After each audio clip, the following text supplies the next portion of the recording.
Temperature of the ocean. अब जो ocean water, जो समुद्री पानी है उसका टेम्परेचर किस तरह का होता है, ज़्यादा गर्म होता है, ज़्यादा ठंडा होता है, तो इसके बारे में डिस्कस करेंगे। टेम्परेचर ऑफ द ओशन जो है, water is not only the prime factor controlling the abundance and variety of marine life but also maintains the temperature of coastal areas.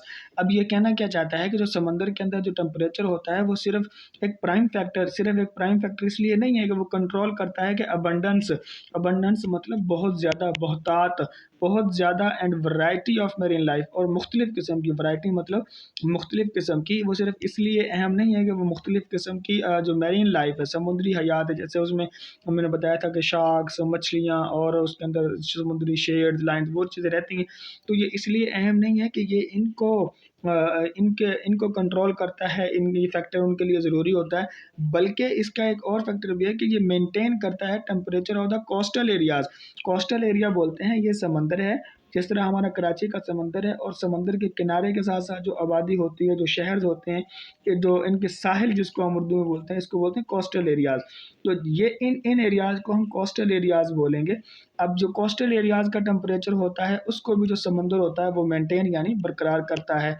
क्या मतलब है कि जब देखें हम हमारे जो कराची का जो है हमारा जो मौसम होगा, हैदराबाद का जो मौसम होगा, वहाँ पे ठंडी हवाएं चलेंगी या वहाँ पे गर्म हवाएं चलेंगी, तो उसके अंदर एक बहुत बड़ा फैक्टर गर्मी होगी, सर्दी होगी, वो समंदर की वजह से उसके अंदर एक बहुत बड़ा फैक्टर शामिल होता है। हैदराबाद में रात को ठंडी हवाएं चलती हैं, तो इसका मतलब है कि वहाँ पे एक समंदर की वजह से एक बहुत ज़्यादा उस टेम्परेचर को वो मेंटेन करता है। अब देखना यह है कि समंदर जो है, टेम्परेचर जो है समंदर का, वो एक तरह से हम इसको देखना कि जो टेम्परेचर है जो ओशन का, वो डिक्रीज होता है जैसे जैसे उसकी गहराई बढ़ती जाती है। मतलब हम जितना नीचे जाएंगे समुद्र का जो टेम्परेचर है वो कम होता चला जाएगा। अब समुद्र के टेम्परेचर की भी लेयर्ड होती हैं, जिस तरह अल्लाह ने आसमान में जो हमारा एटमॉस्फेयर बनाया है ना, ये कुर्रा जिसको हम हवाई बोलते हैं, जो कुर्रा हवाई के अंदर जिस तरह लेयर हैं कि एक पहले सबसे पहले ट्रोपोस्फेयर है, फिर स्ट्रेटोस्फेयर है, फिर थर्मो, फिर आगे एक्सो, फिर आगे सारा। इसी तरह ही अल्लाह ने समंदर के अंदर भी लहरें बनाई हैं, कुरान पाक के अंदर भी इसके लिए एक लफ्ज़ मौज का यूज़ इस्तेमाल हुआ है। तो अब ये समंदर के अंदर जो लहरें हैं, ये लहरें जो हैं ये किस तरह होती हैं। अब इन लहरों के लिहाज इनके लिहाज से ही टेम्परेचर के लिहाज से इन लहरों को डिवाइड किया गया है। अच्छा, अब दीज लेयर्स आर, ये कितनी किस्म की लहरें हैं, ये 3 लहरें हैं। इनको हम ज़रा देखेंगे कौन कौन सी लहरें हैं। नंबर 1, सबसे पहले तो हमारे पास ये लहर आती है वार्म सरफेस, जो नंबर 1 पे है।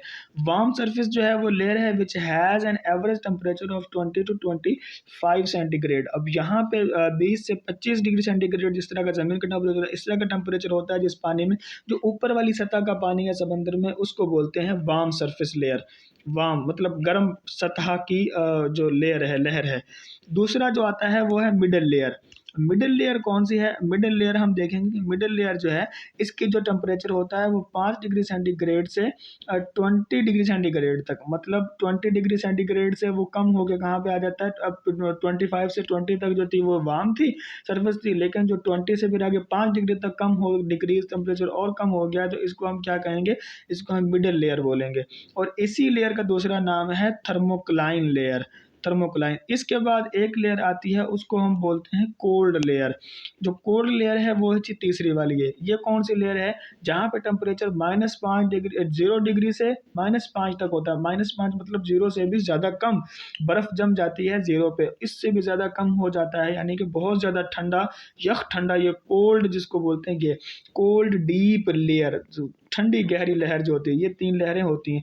अब जो आर्कटिक ओशन हमारे पास है और जो अंटार्कटिक ओशन हमारे पास है, उसकी खसूसियत यह है कि उसके अंदर ये ऊपर वाली 2 लेयर नहीं है, उसके अंदर सिर्फ ये एक तीसरी लेयर ही है, यानी कोल्ड डीप लेयर ही है, क्योंकि वो बहुत ज़्यादा समंदर है।